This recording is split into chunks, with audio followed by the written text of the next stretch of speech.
Həz qardaşlar, buyurun baxın, bax belə 50 baş heyvandır. İkisi balalıdır. Onu qızıl yerində, qalanda boğaz. Heyvan da göz qalandı ya. Şartaşat balalıyırlar. Boğazdılar. Elə mi? Maşallah olsun, süper heyvandır. Görürsünüz də, heyvan göz qabağındadır. Kim istəsə əlaqə saxlasın. O tarafa dur, başa götür.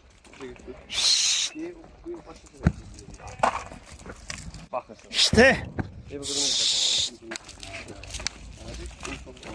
Neçəsi yelində buna? 10 tane. İkisi də balalı elə. Ay maşallah. Bunun yerini göstereyim. Hə, qoyma, uzun öldürdü qardaş. Ay maşallah. Yo, maşallah olsun, süper heyvan.